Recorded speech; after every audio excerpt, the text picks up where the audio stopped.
Salut, c'est Laurent de T-Tactical. Aujourd'hui, je suis avec Yann. Comment ça va? Bah ça va et toi? Ça va bien. Il est tard le soir pour nous, mais pour oui. vous, ouais, il est tard. Pour vous, il sera l'heure que vous voulez.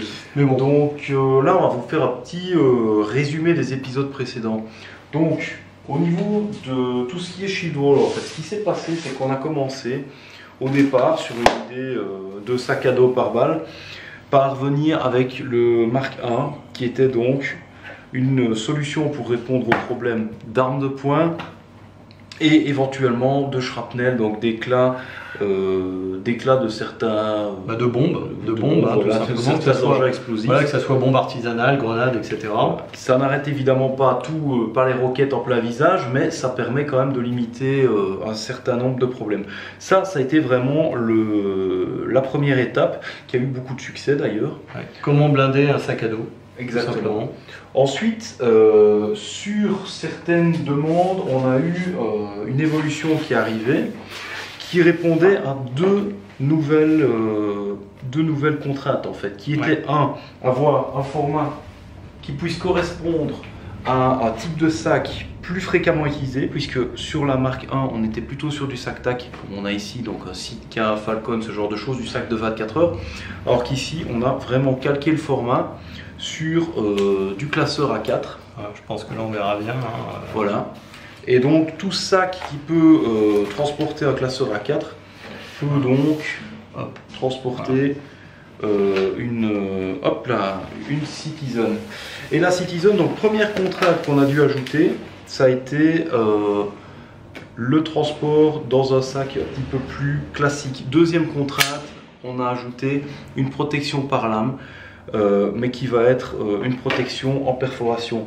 Là où la marque 1 en fait protégeait de fait contre les lacérations, ici avec la Citizen on a développé à ce moment-là une plaque qui a permis d'avoir une protection aussi en pénétration. Donc là on est légèrement plus épais, mais on reste sur une technologie de plaque souple.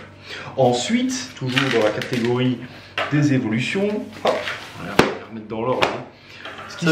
Sachant qu'on avait pas mal anticipé, parce que malheureusement les attaques au couteau, les attaques à la hache, on y a eu droit ces derniers temps de manière quand même assez intensive quand même.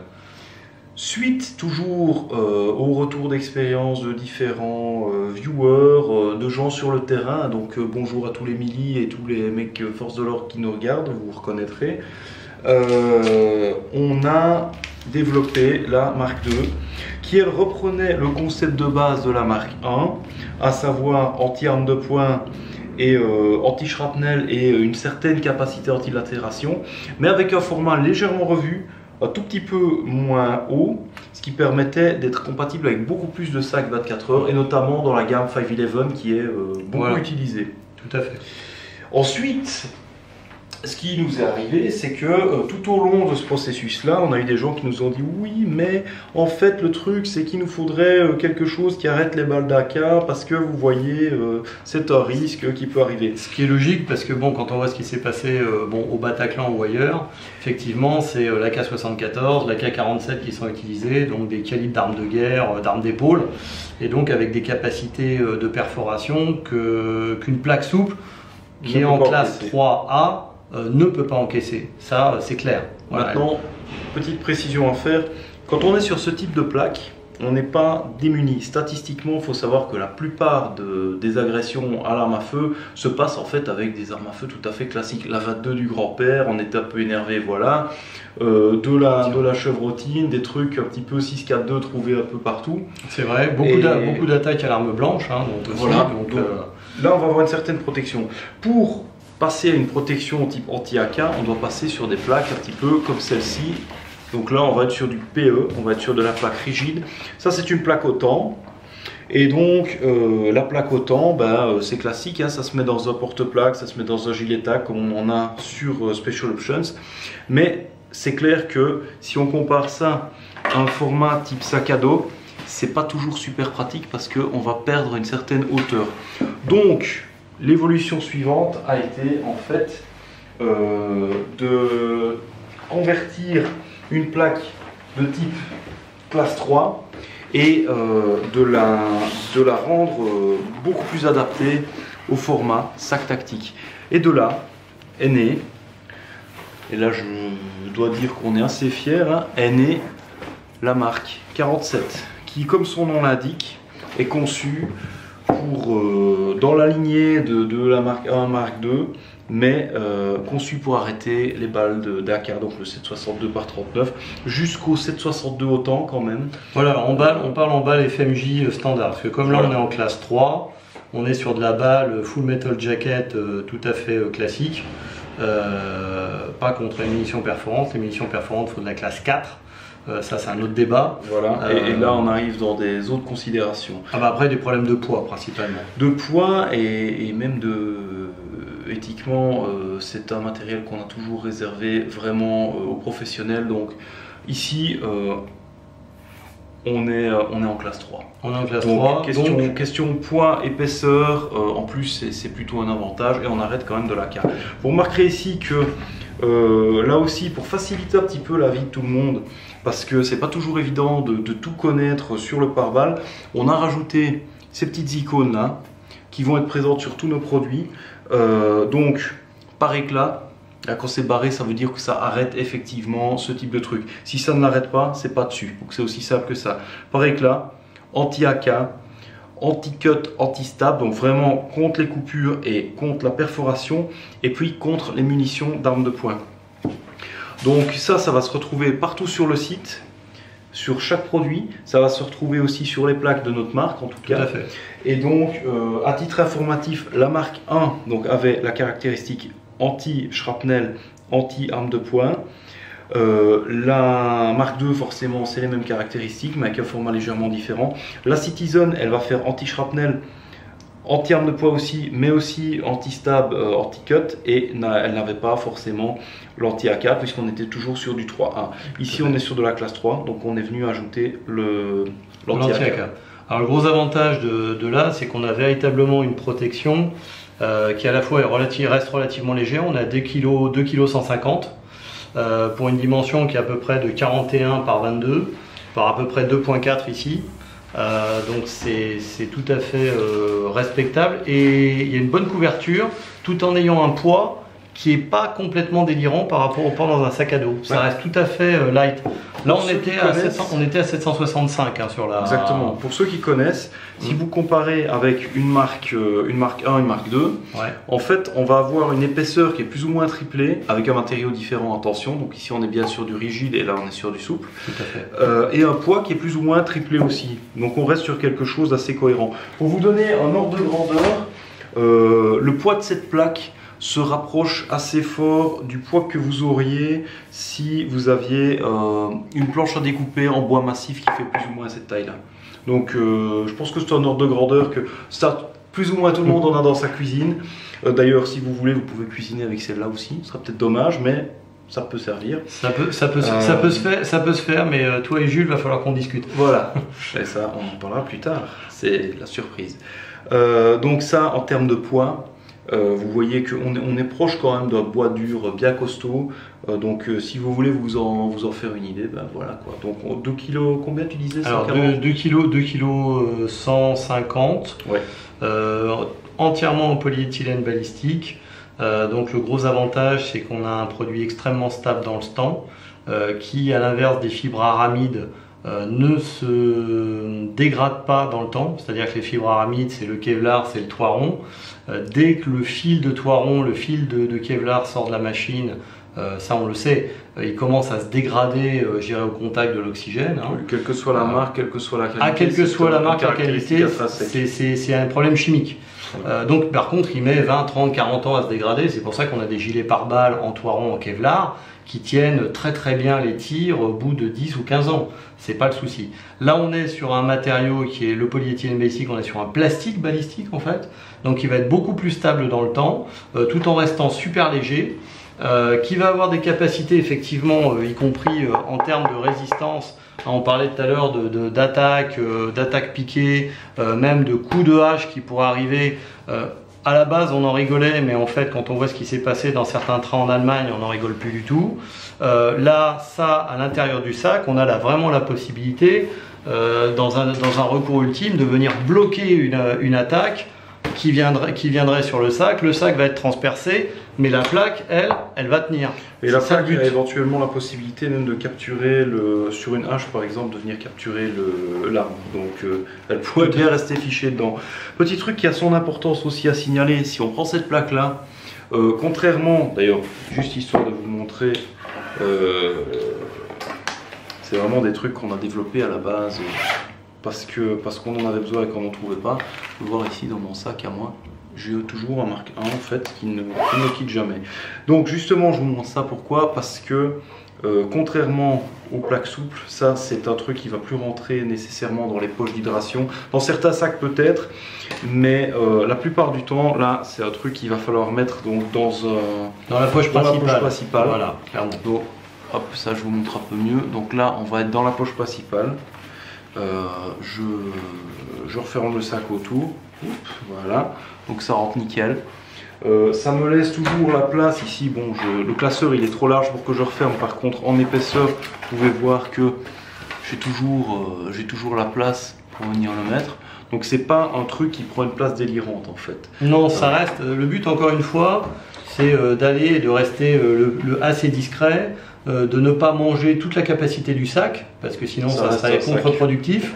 Ça reste un sac, ça reste relativement léger, encore une fois, parce que ça soit un sac monobretelle ou un sac classique, faut le porter. Le poids, voilà, faut le porter, le poids est bien réparti, avec une résistance mécanique qui fait qu'on a une très bonne durée de vie du produit à ce niveau-là. Techniquement, la plaque est garantie 5 ans.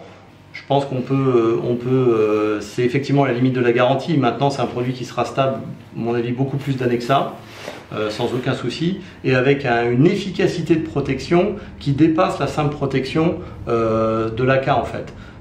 Certes, c'était la caractéristique principale qu'on nous a demandé. On se disait ah oui, mais si on se fait tirer sur l'AK, vu que plein malheureusement de terroristes utilisent ce type d'arme de manière récurrente ou même dans des règlements de compte. On voit ce qui se passe à Marseille ces derniers temps. Donc, il fallait que ça résiste à l'AK, mais bien évidemment, ça va résister aux tirs de PA, ça va résister aux rafales de pistolets mitrailleurs, et puis la résistance anti-coupure, évidemment je dirais perforation, là elle est exceptionnelle. Ne serait-ce même à la limite la résistance aussi face à des armes contendantes. Ça c'est marqué sur les descriptifs dont on parle sur le site. De barre de fer ou coup de barre de fer, coup de batte de baseball, bah là effectivement la plaque va pouvoir l'encaisser sans aucun problème. Mais pour être très clair, ceci de fait est un bouclier classe 3. Donc oui, c'est le même matériau. C'est parce qu'il n'y a pas des attaches pour le mettre et que c'est un peu plus petit qu'un bouclier classe 3, mais c'est une plaque de bouclier classe 3. Donc on va pouvoir arrêter vraiment tout ce que la classe 3 arrête, y compris ce genre d'attaque. Voilà. Petit truc aussi à signaler, voilà. Donc ça, pour revenir un peu sur le côté encombrement, ici maintenant on en est toujours à la question de savoir ce qu'on veut. C'est-à-dire que, comme d'habitude, on a quand même toujours un ou l'autre rageux qui va nous dire « Ouais, mais c'est trop lourd, ça ne va pas, c'est trop épais. » À ce moment-là, il y a la réponse, elle est très simple. Si vous voulez du souple, si vous voulez un truc qui va vraiment vous accompagner dans vos mouvements, y compris dans vos voyages. Ah ouais, parce que ça... T'as fait la remarque il n'y a pas longtemps. Vous pouvez regarder sur mon Facebook, j'ai passé à l'aéroport avec ça. Ils ont été jusqu'à trouver le petit paquet de lames de rasoir que j'avais dans ma trousse de secours. Donc le détecteur de métal, il était vraiment au taquet. Et la plaque, elle est passée, mais comme une fleur. Ils l'ont même pas vue en fait, parce qu'elle était dans la doublure du sac. Et puis voilà. Donc, si vous avez besoin de quelque chose qui accompagne vraiment vos mouvements et que vous n'avez pas envie de porter 1 gramme de plus, eh ben, vous restez sur du Mark II, gentiment. Donc, vous avez la protection 765 grammes, comme on disait tout à l'heure. Voilà, protection arme de poing, protection anti-shrapnel, une certaine protection quand même anti-slash, anti-stab quand même aussi, vu que vous êtes à travers un sac, même si la plaque en elle-même c'est un beau panneau. Voilà, pour montrer celle qu'on voit sur les vidéos où on a pu tirer 11 tirs de 9 mm, hein, dont des tirs qui sont très proches. Alors je sais pas si on va bien le voir là ici à la caméra, mais vous avez deux impacts de 9 mm là, côte à côte, à même pas 1 cm d'écart, il n'y a rien qui est passé au travers, quoi. Donc on a fait plus de 11 tirs, là on a une 45 qui est restée fichée. C'est une 357. C'est une 357 celle-là, c'est la 357 qu'on a tirée. Ouais. Mais vous avez quand même ici, c'était pour montrer, hop, alors je sais pas si ça va bien se voir, voilà. Ça c'est un coussin qui est derrière pour la rigidité, mais voilà le nombre de feuilles de toit rond que vous avez derrière pour stopper un coup, quoi. Donc il y a quand même une épaisseur de matériaux ultra résistants qui est quand même assez correcte, quoi. Donc forcément en termes de résistance à l'arme blanche, il y a de la matière, hein. Donc ici, pour résumer, il y a un moment où il faut faire un choix. Donc si vous voulez de l'anti-AK, on propose de l'anti-AK. Ça va se faire forcément avec une épaisseur un petit peu supérieure, un poids un petit peu supérieur. Et puis sinon, on garde la possibilité de rester sur un Mark II. Donc l'idée ici, c'est pas de développer le produit ultime, mais ça va être vraiment en fonction des remarques que les gens nous ont faites, d'étendre la gamme de manière à proposer vraiment des solutions à chaque problème. Une famille cohérente. Voilà, donc vous avez aussi le Citizen qui va offrir ces trois protections là, mais pas l'anti-AK, et qui lui va correspondre vraiment beaucoup plus au sac type petite sacoche, au demeurant très élégante, Yann, ta sacoche, hein, en cuir ou à ordinateur, ou simplement le sac d'école d'enfants, enfin ou d'ado, quoi. Donc là, voilà, vous voyez, ça rentre là-dedans, ça va me permettre de venir d'aller travailler comme un être civilisé. C'est quand même plus discret, c'est quand même plus voilà. La remarque initiale de beaucoup de gens, ça a été aussi un modèle plus discret parce que tout le monde ne se balade pas avec un sac tac. Parfois c'est un peu trop visible. Les gens qui sont effectivement en costume cravate, bah, il y a des fois c'est un peu délicat. Et là effectivement ça peut tout à fait le faire. Idem des gens qui font de la protection rapprochée. Qui effectivement vous avez déjà vu ces mallettes en protection rapprochée qui sont d'ailleurs on a une vidéo là-dessus qui est en attente, qui est en attente où on a ce modèle là qui existe aussi dans la gamme où il y a un triptyque de 3 plaques de Kevlar et ça permet d'évacuer le VIP, etc. Là ces mallettes là elles sont quand même visibles, elles ont un look, on les repère.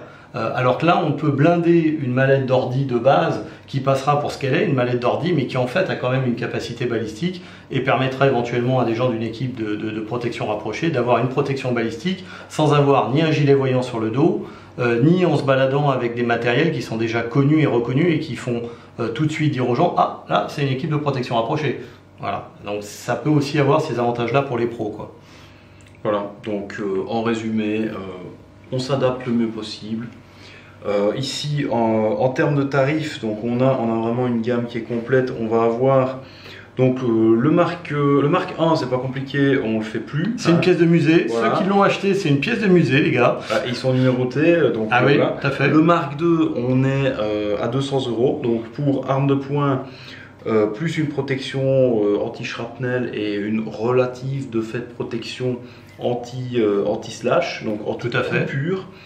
On a ensuite le Citizen qui là va être autour de 207, enfin pas autour, qui va être à 275 €. Ouais, il faut le dire l'un ou l'autre, mais pas en même temps, quoi. 275 et... C'est parce que toi t'as une langue bizarre quand même. 275. C'est un accent, c'est toi. Et donc il va être anti-shrapnel, anti-perforation, donc couteau, anti-coupure et anti-arme de poing. Donc en termes d'anti-coupure et d'anti-perforation, on est classe 3. Donc, ouais, level 3, niveau 3, ouais, donc qui est le niveau maximum. Et enfin, qui correspond à, de mémoire, je vais dire une bêtise, mais 45 ou 50 joules à la... 42, je pense. Ou 42, on vérifie. Il faudra qu'on re-regarde, parce que là, on a tellement de normes dans la tête. Dans le terme pic à glace... Voilà, mais c'est sur l'énergie développée en fait à l'impact de la pointe, en fait. Donc, qui est largement ce qu'un humain est capable de faire. Ah, complètement. Et donc, enfin, le petit dernier... le petit frère qui est plus costaud finalement, bah, ça va être, ou la petite sœur, hein, ça va être notre MK47, et on n'est pas peu fiers, hein, qui va être à 325 et qui va offrir vraiment le range de protection maximum de la gamme à l'heure actuelle, jusqu'à ce qu'on invente le champ de force portable. En cours de développement. Voilà.